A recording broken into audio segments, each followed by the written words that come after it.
ఫిబ్రవరి 14th వస్తుంది Valentine's day. దాని గురించి కూడా నేను లాస్ట్లో ఒక చిన్న ఇది ఉంది మీ ఇద్దరికి, దాని గురించి కూడా మాట్లాడదాం. హ్యాపీయా? Very very happy. మంచిగా ఆనందంగా ఉన్నారా? సంతోషంగా? ఆల్వేస్. ఎటువంటి ప్రాబ్లమ్స్ ఏం లేవా? ఏం లేదు. ఇద్దరు కలిసి ఉండడం స్టార్ట్ చేశాక ఎలాంటి మార్పులు చూసుకున్నారు మీ ఇద్దరు? చేంజెస్ గడిచిన జీవితంలో నేను ఏదైతే కోల్పోయాను అంటే రాజకీయంగా చాలా అగ్రెసివ్గా, ముక్కుసూటిగా ఎంతటి వ్యక్తి గురించి అయినా సరే పదునైన మాటలతో మాట్లాడటం అలవాటు, ప్రజల పక్షాన పోరాటం అలవాటు. 25 ఏళ్ళుగా 18 సంవత్సరాలు అపోజిషన్ పాత్ర నాది. అపోజిషన్లో కూడా ఉద్యమాలు, కేసులు, జైళ్ళు, 62 రోజుల పాటు జైలు జీవితం కూడా గడిపాను. ఇన్ని గడిపిన నాకు, ప్రజా జీవితాన్ని గడిపిన నాకు, ఎన్నికల్లో కూడా పోటీ చేసిన నాకు ఇంట్లో మాత్రం కొంచెం ఇబ్బంది ఉండేది మానసికంగా. మానసిక ప్రశాంతత లేదు. ఈర్ష్య, అసూయ, ద్వేషాలు, ఆధిపత్య పోరు మధ్యలో నలిగిపోయేవాడిని.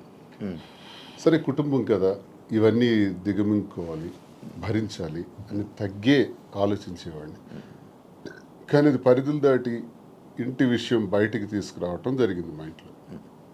అది కార్యకర్తల వరకు, ప్రజల వరకు, ఆఖరికి అధిష్టానం వరకు, ఆఖరికి నా క్యారెక్టర్ అసాసినేషన్ చేసేంత వరకు. ఇలా వచ్చేటప్పుడు కొన్ని ఒంటరితనాన్ని నేను ఎదుర్కోవాల్సి వచ్చింది. ఇంటికి తాళం వేసేసుకోవడం, ఇబ్బందులు పెట్టేటప్పుడు మేమే రాజకీయాల్లోకి తీసుకొచ్చినటువంటి మా కుటుంబం నుంచి ప్రోత్సహించి మహిళల్లోనూ మంచి గౌరవం ఉన్నటువంటి సర్వీసెస్ ఎన్నో సొసైటీలో చేస్తున్నటువంటి మరి మాధురి లాంటి అమ్మాయి ఉంటే పార్టీకి బలం అవుతుందని తీసుకురావడం జరిగింది. తీసుకొచ్చిన తర్వాత ఆమె పనిచేసుకొని వెళ్తున్నటువంటి తీరులో భాగంగా మా కుటుంబం నుంచే పలు విమర్శలు ఎదుర్కొంటూ చాలా ఇబ్బందులు పడాల్సి వచ్చింది. ఏ తప్పు లేనప్పటికీ, ఏ వ్యవహారం మా మధ్యలో లేనప్పటికీ కూడా మా ఇద్దరిని కలుపుతూ మా ఇంటి నుంచే దుష్ప్రచారం స్టార్ట్ అయింది.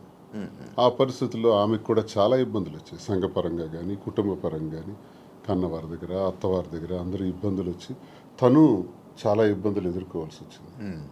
ఈ ఇబ్బందుల్లో మీ కూడా నన్ను విడిచిపెట్టేయకుండా నాకున్నటువంటి వ్యక్తిగతంగా నేను ఒంటరిగా అయిపోయి మా పలాసాలలో ఉన్నప్పుడు కూడా నా భోజన వ్యవహారాలు కానీ, రాజకీయ వ్యవహారాలు కానీ అన్నీ కూడా చూస్తూ నాకు భరోసానిచ్చింది, ధైర్యంగా ఉంది. ఆ టైంలో నేను కూడా మాధురికి ధైర్యంగా ఉండాలి, ఆమె కూడా ఒంటరి అయిపోయింది, మా వల్లే కదా పోయింది. మా కుటుంబంలో అందరూ బాగానే ఉన్నాము, మా పిల్లలు బాగున్నారు, చదువుకున్నారు, డాక్టర్స్ అయ్యారు, ఆస్తులన్నీ కుటుంబానికి రాసేసాము. ఇలాంటప్పుడు ఈమె ఒంటరిగా ఇబ్బంది పడుతుంది అని నేను భరోసాగా ఉండటం, కలిసి ఉండటం. కలిసి ఉన్న విషయం రాజకీయాల్లో ఉన్నాం కాబట్టి రహస్యంగా ఉంచితే అది కుదిరే పని కాదు. రాజకీయాల్లో ఉండేటప్పుడు మన తాలూకు వ్యక్తిగత విషయాలను కూడా ప్రజలు గమనిస్తుంటారు. కానీ ఈ టైంలో కూడా ఇది ప్రజల్లోకి రావడం కరెక్ట్ విషయం కాదు కదా. అంటే మరి రహస్యంగా దాయటం వల్ల లాభం ఏంటి? మనకు జరిగినటువంటి విషయాన్ని ప్రజల ముందు చెప్పటం కరెక్ట్. నాకామె ఎవరో తెలియదు మాధురి అని నేను చెప్పొచ్చు, మా శ్రీనివాస్ ఎవరో నాకు తెలియదు అని మాధురి చెప్పొచ్చు. అందరు చేసే పని ఇదే. చాలా మందికి చాలా వ్యవహారాలు ఉంటాయి, బయట పెట్టుకోరు. కానీ మాదా పరిస్థితి కాదు. ఒక వ్యవహారం ఇతను ఇలా చేశాడు, ఇలా ప్రవర్తించాడని ఇంటి నుంచే అబ్జెక్షన్స్ వచ్చి గొడవలు పెట్టి దాన్ని రచ్చ చేసేటప్పుడు ఆ మీడియా ముందు నేను కూడా ఫ్యాక్ట్స్ చెప్పాలి. ఎస్, మేము ఈ పరిస్థితుల్లో కలవాల్సి వచ్చింది, మేము కలిసిన ఈ పరిస్థితుల్లో మేము ఈ నిర్ణయం తీసుకోవాల్సి వచ్చింది, మా నిర్ణయం ఇది అని స్పష్టంగా గత 4 నెలల క్రితమే మీడియా ద్వారా పబ్లిక్కి తెలియజేసాం. ఈ విషయం టెక్కల ప్రజలందరికీ తెలుసు, శ్రీకాకుళం జిల్లాలో తెలుసు, రాష్ట్ర ప్రజలకు తెలిసేటప్పుడు కొంత లేట్ అయింది. ఇది వాస్తవాలని మేము చెప్పి నిర్ణయం తీసుకున్నాం. నిర్ణయం తీసుకునే దానిలో చాలా ఒడిదుడుకులు వస్తాయి. ఆ ఒడిదుడుకులను ఎదుర్కొంటాం ధైర్యంగా. మాకున్నటువంటి బాధ్యతలు కూడా ముఖ్యంగా ఉన్నాయి. పిల్లలు, ఆమెకు నాకు కలిపి 5 పిల్లలు. 5 పిల్లల్ని కూడా జాగ్రత్తగా చూసుకోవాలి. వాళ్ళ జీవితాలని, వాళ్ళ చదువులు, వాళ్ళ ఆర్థిక పరిస్థితులు ఎటువంటి ఇబ్బంది లేకుండా చూడాలన్నది మా మొదటి నిర్ణయం. వాళ్ళకు భరోసాగా ఉండాలని. 2, ప్రజలే ఊపిరిగా, రాజకీయమే ఊపిరిగా బ్రతుకుతున్నటువంటి మాకు, మా మీద నమ్ముకున్నటువంటి ప్రజలు, కార్యకర్తలు, అభిమానులు అందరు ఉన్నారు. వాళ్ళందరినీ కూడా ఒక కంట కనిపెట్టి జాగ్రత్తగా వాళ్ళని చూసుకోవాల్సిన బాధ్యత కూడా మాకుంది. ఈ 2 నిర్ణయాలు తీసుకుని ఈ 2 సమపాళ్లలో చూసుకుంటూ ముందుకెళ్ళాలని మేము నిర్ణయం తీసుకున్నాం. సరే, చాలా హడిల్స్ ఫేస్ చేసాం. Now we are very happy. Actually ఇప్పుడు మీరు చెప్పిన విషయంలో ఇది చూసుకుంటే స్టార్టింగ్ మానసికంగా దానికి ఇంట్లోనే నాకు పీస్ఫుల్ లేకపోవడం వల్ల దీనివల్ల ఈ డిసిషన్ తీసుకోవాల్సి వచ్చింది, అంటే ఈ డిసిషన్ తీసుకున్నారా, లేకపోతే ఇంట్లోనే ఏమైనా అంతా మిమ్మల్ని బాధ పెట్టి ఇబ్బంది పెట్టి అంటే వాళ్ళే కావాలి అని అన్న వెర్షన్ కూడా కొన్ని వీడియోస్లో మనకు కనబడుతుంది. అంటే మిమ్మల్ని కావాలనుకుంటున్నారు పిల్లలు కానీ లేకపోతే వైఫ్ కానీ కావాలనుకొని అంత ఫైట్ చేసినట్టు మాకు కనిపించింది. మళ్ళీ మీరు చెప్తుంది ఇంట్లో ఇలా ఇబ్బందులు ఉన్నాయి, అందుకు మానసికంగా నాకు లేకపోతే స్ట్రెస్ లేకపోతే ఇవన్నీ ఉండడం వల్ల నేను ఈ స్టెప్ తీసుకున్నాను అంటున్నారు. అంటే ఈ ఏజ్లో ఇలాంటి టైంలో మీరు ఒక 10 మందికి అలా కాదు ఇంట్లో ఉండాలి, ఏం కష్టం వచ్చినా నిలబడాలి అని చెప్పలే, కానీ ఇలా చేయడం ఎంతవరకు కరెక్ట్ అనేది ఆడియన్స్. ఎంతోమంది జీవితాలకి ఎన్నో గొడవలు ఇలాంటివే నా దగ్గరికి వస్తే సర్దుబాటు చేసి సరిచేసి పంపినవాడిని. ఎన్నో కుటుంబాలను లైనప్ చేసేవాడిని. ఆ లైనప్ చేసే దానిలో ఆర్థిక ఇబ్బందులు ఉన్నా సరే వాళ్ళకి తోడ్పడి ఆ నిలబెట్టినటువంటి పరిస్థితి. నాకే ఇటువంటి పరిస్థితి వస్తాయి. ఇప్పుడు కుటుంబం అన్నాక వివాహ జీవితం అన్నాక ఎన్నో సమస్యలు వస్తాయండి. ఆ సమస్యలన్నింటిని ఎదుర్కొనే ముందుకు అడుగు వెయ్యాలి. అదే కుటుంబ జీవితం అంటే, అదే వివాహ వ్యవస్థ అంటే. ఇవన్నీ బాగా తెలిసిన వాళ్ళని. కానీ నా పరిస్థితి ఏంటంటే ఆధిపత్య పోరు. ఇప్పుడు ఫర్ ఎగ్జాంపుల్ ఎమ్మెల్యేగా నేను పోటీ చేస్తుంటాను, ఆ టికెట్ నాకు కావాలి. వ్యాపారాల్లో పీక్స్కుంటాను, ఆ వ్యాపారం నా పేరున ఉండాలి. ఇది ఒక విచిత్రమైన కోణం అనమాట. కుటుంబం గురించి జరిగే చర్చ కాదు, ఆధిపత్యం గురించి జరిగే చర్చ. భర్త అయితే ఏంటి, భార్య అయితే ఏంటి అనుకుంటే గొడవే లేదు. ఉదాహరణకు రాజశేఖర రెడ్డి గారితో నేను అడుగులు వేశాను. విద్యార్థి దశ నుంచి ఆయనతోనే నా జీవితం ప్రారంభమైంది. నాకు జిల్లాకు కూడా పరిచయం చేసిన దువ్వాడ శ్రీనివాసన్ రాజశేఖర రెడ్డి గారు. సార్తో అంత చనువుగా ఉండేవాళ్ళం. పాదయాత్ర గట్టిగా ఆర్గనైజ్ చేశాను. ఆ పాదయాత్రలోనే హరిశ్చంద్రపురంలో నువ్వు పోటీ చేయి ఎర్రన్నాయుడికి వ్యతిరేకంగా నాకు టికెట్ కూడా డిసైడ్ చేసేసాను. చేసినప్పుడు సరేలేని ఇంకా నేను ఆ బిజీలో ఉంటుండగా వాణి తండ్రి రాజశేఖర రెడ్డి గారి దగ్గరికి వెళ్ళి ఆ టికెట్ మాకు ఇవ్వాలి, లేదంటే మేము ఇండిపెండెంట్గా వేస్తాం. అప్పుడు రాజశేఖర రెడ్డి గారు స్టేట్లో నా ఒక్కడికి ఒక బ్లాంక్ బీఫామ్ ఇచ్చారు. నీ పేరు రాసుకుంటావో నీ వాణి పేరు రాసుకుంటావు, నీ ఇష్టం, కానీ ఏదైనా జరిగితే నిన్నే నేను అడుగుతా, ఎలక్షన్ గురించి నీతోనే మాట్లాడుతూ, you are the incharge of the constituency అన్నారు. సరే ఆ బాధ్యత అప్పచెప్పారు సార్ అని నేనేం చేశానంటే డి వాణి అని పేరు రాసి ఇచ్చాను. అది 2004 సంవత్సరం, ఇది 2024 సంవత్సరం. ఈ ఎన్నికల మధ్యలో 20 ఏళ్లలో మా గొడవ అదే గొడవ. ఆ గొడవ వల్ల మాకు మనశ్శాంతి ఉండేది కాదు ఇంట్లోకి అడుగు పెట్టంగానే. నేను చిత్తడి నేలల కోసం, రైతుల కోసం, మత్స్యకారుల కోసం, స్వదేశీ మత్స్యకారుల కోసం ఒక 7-8 సంవత్సరాలు ఉద్యమాల్లో ఉండేవాడిని. ఆ ఉద్యమాల్లో నా మీద కేసులు, 18 కేసులు, 62 రోజులు జైలు జీవితం, నా మీద ఫైరింగ్ ఆర్డర్స్, ఇదంతా ఒక జీవితం. వీటన్నింటికి కూడా ఇంట్లో నుంచి సపోర్ట్ ఉండేది కదా. జైల్లో ఉండేటప్పుడు కూడా నన్ను పరామర్శించడానికి కూడా వచ్చే పరిస్థితి ఉండేది కాదు. ఇవన్నీ అనుభవించినా నా గుండెల్లోనూ దాచుకున్నాను. లాస్ట్కి మాధురేనే అమ్మ ఇప్పుడు 28 ఏళ్ల నా జీవితంలో, 25 ఏళ్ల నా రాజకీయ జీవితంలో ఎప్పుడు నా దగ్గరికి మహిళలు రాలేదా? నేను ఎప్పుడైనా ఎవరితోనైనా అసభ్యంగా ప్రవర్తించానా? ఎవరితోనైనా అసభ్యంగా బిహేవ్ చేయలేదు కదా. మరి ఎందుకు ఇప్పుడే వచ్చింది నా మీద? ఎప్పుడు లేనిది ఇప్పుడే ఎందుకు క్రియేట్ చేశారు? కేవలం ఇది రాజకీయంగా వాడుకోవాలి, అంటే నన్ను బదనాం చేయాలి. అంటే మీ ఇద్దరు రిలేషన్లో ఉన్నారని ఫస్ట్ రూమర్ స్టార్ట్ చేశారా? మీకు లేకపోయినా కూడా తను రాజకీయంగా వచ్చింది, నేను రాజకీయంగా ఉన్నాను. ఓకే, ఇలా వస్తున్న వాళ్ళందరి మీద రూమర్స్ క్రియేట్ చేసేయచ్చా? అది ఇంట్లో నుంచి క్రియేట్ అయితే ఎంత పెద్ద సమస్య అవుతుంది. అది తప్పని చెప్పకుండా ఒకటి టికెట్ కోసం ప్రాధాన్యత, టికెట్ కోసం ఒక ప్రయత్నం. ఈ ప్రయత్నాలు నేను ఎలా తట్టుకోవాలి? పిల్లల్ని అల్లారు ముద్దుగా పెంచి, గుండెల మీద పెంచి, ఒక స్థాయికి తీసుకొచ్చి, కుటుంబాని కోసం తలగ్గి, ఆఖరికి టికెటే కదా కావాలి. అధిష్టానాన్ని నేను రిక్వెస్ట్ చేసా, టికెట్ ఆమెకి ఇచ్చేయండి అన్నాను. నేనే తగ్గిపోయాను. అప్పుడు వాణికి అధిష్టానం ద్వారా టికెట్ నేనే ప్రకటింపజేశాను. కానీ మళ్ళీ ఆమె గ్రాఫ్ కోల్పోయిన తర్వాత మళ్ళీ ఆ టికెట్ నాకే రావటం, నేనే పోటీ చేయాల్సిన అవసరం వచ్చింది. సో 100 మెట్లు దిగే నేను ఆమెకు అంగీకరించాను. అప్పటికీ కాంప్రమైజ్ కాలేదే. ఆ తర్వాత తాళం వేసేస్తున్నారు ఇంటికి.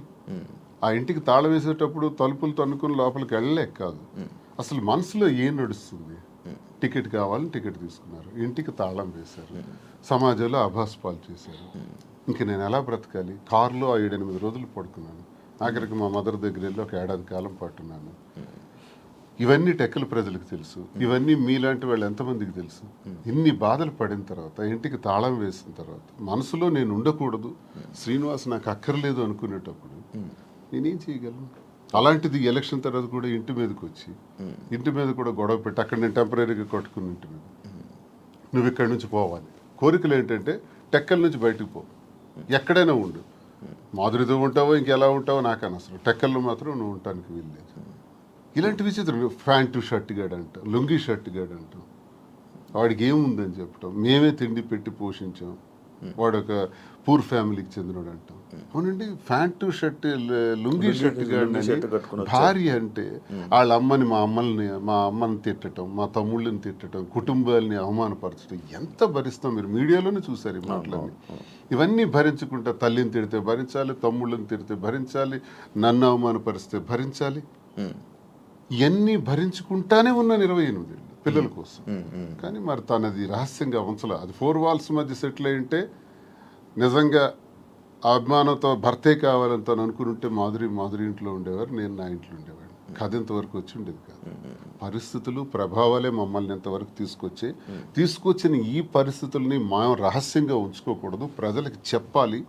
ప్రజలకు వాస్తవాలను తెలియజేస్తే వాస్తవాల ద్వారా వాళ్ళు మంచి చెడులను గ్రహించి ప్రజలే దేవుళ్ళని నమ్మిన నేను ప్రజలకు ఇవి నేను తెలియజేస్తే వాళ్ళే మనకు అగ్రభాగాన్ని కూర్చోబెట్టగలరు, లేదా అధోపాతాళానికి తొక్కేయగలరు. ప్రజలకు ఆ శక్తి ఉంది.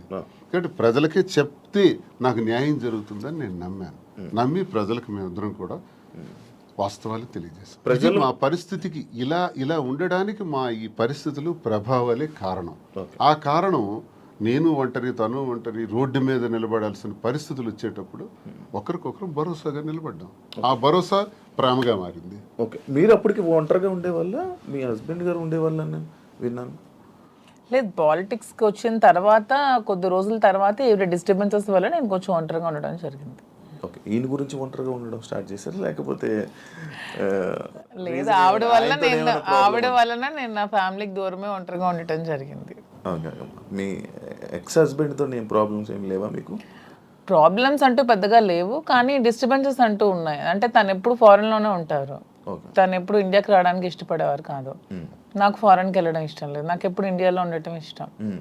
సో మేము ఎంత రిక్వెస్ట్ చేసినా వచ్చేవాళ్ళు కాదు. ఫ్యామిలీకి ప్రిఫరెన్స్ కంటే తను ఎక్కువ మనీకి ప్రిఫరెన్స్ ఇచ్చేవాళ్ళు.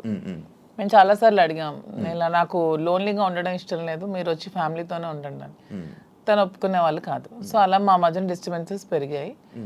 వాని వల్ల ఇంకొంచెం పెరిగి ఇంక సెపరేట్ అవుదామని నిర్ణయించుకున్నాం. ఓకే, మీ ఇద్దరు కలవడానికి రీజన్ ఎవరు, అసలు ముఖ్య కారణం ఎవరు? అంటే మీ ఇద్దరు పరిస్థితులు ప్రభావాలు అవసరం. పరిస్థితులు ప్రేమ కాదా? ప్రేమ కూడా పరిస్థితుల వల్ల మేము కలిసిన తర్వాత మా మధ్యలో ప్రేమ మొదలైంది. ఓకే, ఆ ప్రేమ కోస్తా ఎక్కువైంది. పలాసలో నేను ఉండేటప్పుడు ఎలా పోతే నాకెందుకు, నా కుటుంబ రాజకీయాల్లో తీసుకెళ్లి నన్ను స్పాయిల్ చేశారు, నా క్యారెక్టర్ అసాసినేషన్ చేశారని వాళ్ళ ఇంట్లో తను ఉండిపోవచ్చు, లేకపోతే తను నిర్ణయం తీసుకోవచ్చు. ఇంకా నన్ను పాపం ఒంటరిని చేస్తారు. ఆయన వెళ్ళి పలాసలో ఉన్నాడు, ఎలా భోజనం చేస్తున్నాడు, ఎక్కడికి వెళ్తున్నాడు, ఆయన కార్లు ఏంటి, ఆయన మనుషులు ఏంటి, ఆయన ఎక్కడ ఉండాలి, ఇవన్నీ చూడవలసిన అవసరం తనకేంటి? ఏంటి అవసరం? నాకేమైనా ఆస్తులు ఉన్నాయా, అంతస్తులు ఉన్నాయా, లేదా పవర్ ఉందా, లేకపోతే ఏముందని చెయ్యాలి. కానీ అక్కడ ఏంటంటే ఒక తోటి మనిషిగా అభిమానం చూపించింది. నేను ఇబ్బందుల్లో ఉండేటప్పుడు నా కోసం ఇంత బాధ్యత వహించినటువంటి అమ్మాయిగా, తను నష్టపోతూ నా కోసం నిలబడినటువంటి అమ్మాయిగా నాకు కూడా ఒక ఏ ప్రేమనైతే కోల్పోయినాను జీవితంలో, ఆ ప్రేమ నేను ఆమె దగ్గర పొందాను. సో ఇది నేను అనుకుంటాను గత జన్మ సుకృతం. ఏది కూడా ఊరికే రాదు, జన్మల అనుబంధం, అది కంటిన్యూషన్ వస్తుంది. గత జన్మలో అక్కడ తాగింది ఇప్పుడు ఇక్కడతో కంటిన్యూ అవుతుంది.